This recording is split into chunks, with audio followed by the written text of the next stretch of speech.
Yesu asifiwe. Bwana Yesu asifiwe tena. Kwa majina naitwa Evangelist Runi, na mchana wa leo nimejaliwa kunena na wewe, na nimejaliwa na Mwenyezi Mungu kwamba nikaweze kukufundisha jambo ambalo huenda ulikuwa walifahamu, lakini haukujua jinsi ambavyo waweza kutembea kwa hili jambo. Na kuna kitabu ambacho Mungu amenifunulia katika mawazo yangu kwa uweza wa Roho Mtakatifu, na wakati nilikuwa ninakichambua kitabu hiki nilikuja kufahamu kwamba wengi wa wanadamu ama wengi wa Wakristo wanafahamu kitabu hiki sana kwa undani na wanakielewa, na wengine wao wana uweza wa kukisema kitabu hiki, maana kimeweza kustick kwa akili zao. Lakini makosa ni kwamba kitabu hiki hawatembei kwa maneno yaliyoandikwa, na hilo linasababisha kwamba tukose kupokea matunda katika kitabu hiki. Bwana Yesu asifiwe. Jua kwamba chochote kilichoandikwa kwenye Biblia ni pumzi ya Mwenyezi Mungu, kwamba kile kimeandikwa chote sio kwamba kukielewa tu na kukisikia, bali tunastahili kutembea katika maneno yalivyoandikwa. Kwa hivyo kitabu hiki Roho Mtakatifu akawa ananieleza jinsi ambavyo wengi wao wanakifahamu zaidi na wengi wao wanakielewa, lakini hawajapata nafasi ama hawajaamua kutembea kwa kitabu hiki. Bwana Yesu asifiwe. So ningependa tukaweza kufungua nami katika kitabu cha Yohana 3:16. Yohana 3:16. Na Biblia inasema kwamba kwa maana jinsi Mungu alivyopenda ulimwengu hata akamtoa mwanawe wa pekee, ili amwaminie asipotee, bali awe na uzima wa milele. Bwana Yesu asifiwe.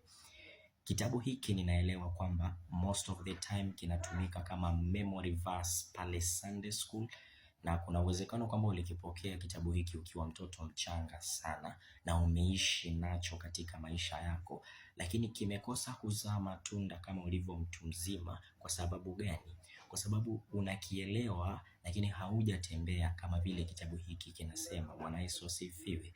Kwa hivyo kitabu hiki kinaeleza kwa undani na kina maana ya undani zaidi, ambayo sio kukielewa tu, kinahitaji pia kukifanyia kazi na kutembea jinsi ambavyo kitabu hiki kinasema. Kwa maana jinsi Mungu alivyopenda ulimwengu. Mwanzo kabisa tunaona kwamba Mungu aliupenda ulimwengu.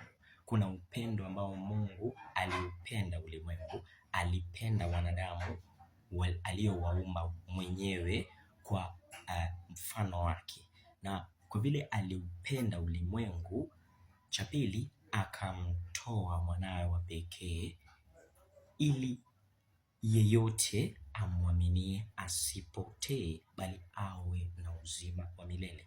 Mwanzo kuna tendo la upendo, Mungu ambao aliupenda ulimwengu, na tendo hili la upendo, alipoupenda ulimwengu, tendo la pili akamtoa mwanawe, ili kwamba yeyote amwaminie asipotee. Bwana Yesu asifiwe.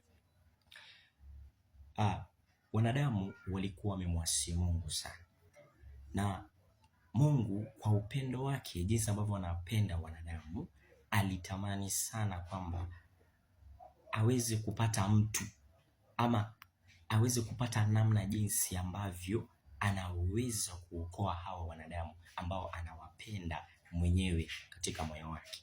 Na akajaribu mbinu zote, akasema kwamba nikikuja mwenyewe hata basi hawataniamini zaidi, maana mimi ni Mungu na hamna yeyote ambaye ni mwanadamu aliyemuona kabisa mpaka saizi, na Mungu ni roho. Kwa hivyo hangekuja kiroho ama hangekuja kama roho, maana bado kuna watu ambao hawangeamini kabisa, wengine wangetoroka, wengine wangeogopa.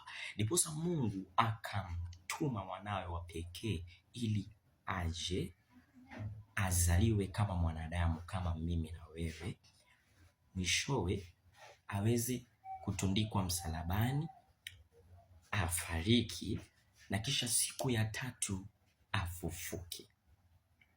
Bwana Yesu asifiwe. Na katika tendo la msalaba, mwanzo kabisa tunaona kwamba upendo wa Mungu ulikuwa dhahiri kwamba dhambi zetu ziwekwe pale kwenye msalaba. Na wakati unasema kwamba unampenda Kristo, je, unatembea kwa mapenzi yake? Je, unatembea kwa kile ambacho alikuahidi ama alikuamuru utembee ndani? Bwana Yesu asifiwe. Kuna wengine tusema kwamba tunampenda Kristo na hatutembei kwa njia zake Kristo. Jua kwamba alikufa msalabani kwa ajili ya dhambi zetu, ili kwamba tusikae kwenye dhambi tena, bali tuitanishwe na Mungu na tuitwe watoto wa Mungu kupitia katika ukombozi wa msalaba. Bwana Yesu asifiwe.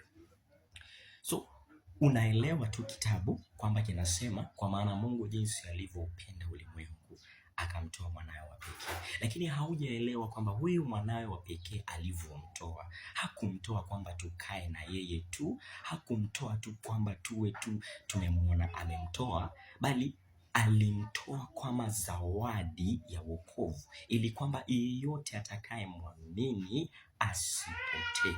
Kwamba kuna kuamini katika kazi ya msalaba, na yeyote atakayemwamini hatapotea. Inamaanisha kwamba yeyote anayemwamini Kristo hawezi kupotea. Kwa hivyo, je, nina swali. Unamwamini Kristo? Wajua kitabu hiki, wakielewa vizuri katika mawazo yako, lakini haumwamini. Na katika kuamini kunahitaji imani. Pasipo imani hauwezi kuamini. Unakuwa na imani kwanza ndiposa ukamwamini. Je, wataja kitabu hiki kila wakati, lakini unamwamini Kristo kweli? Bwana Yesu asifiwe. Yeyote asiyemwamini atapotea. Maana Biblia imetuambia kwamba ili amwaminie asipotee, bali awe na uzima wa milele. Inamaanisha kwamba wakati unamwamini hautapotea, utakuwa na nini? Uzima wa milele. Na ndio maana yake alikuja duniani ili kwamba asafishe dhambi zetu. Hatungefikiria huo utukufu wa kupokea uzima wa milele kama tungali kwenye dhambi. Na ndiposa alikuja ili atusafishe, na wakati anatusafisha ametupatanisha na Mungu ili kwamba tukapokee huo uzima, hiyo Yerusalemu mpya ambayo tunaitarajia kwamba tuipokee. Na hatuipokei tu, tunaipokea kwa ajili ya Kristo ambaye alitundikwa msalabani, mwana kondoo wa Mungu aliye hai, aliyechinjwa, na sasa ameketi mkono wa kulia wa Baba, kwamba tukimwamini tunapokea uzima wa milele, hatutapotea. Bwana Yesu asifiwe. So ninaamini kwamba mtu ameweza kupokea kitu kutokana na kitabu hiki, maana ni watu wengi sana ambao wanakipokea kitabu hiki, wanakisoma, wanakielewa, wanaweza kukichambua, lakini hawajafahamu kutembea. Ninaomba kwamba ukaweze kutembea kama vile kitabu hiki kinasema.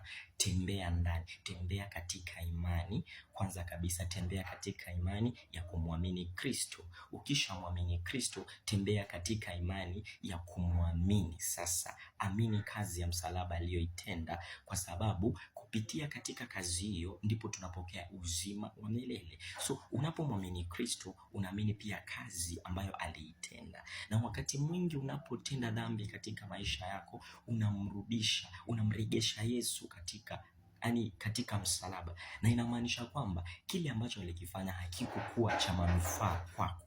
Bwana Yesu asifiwe. So tuweze kutembea katika kuamini na katika kufanya vile ambavyo Kristo alivyotuahidi, ili kwamba cha muhimu zaidi kwa kitabu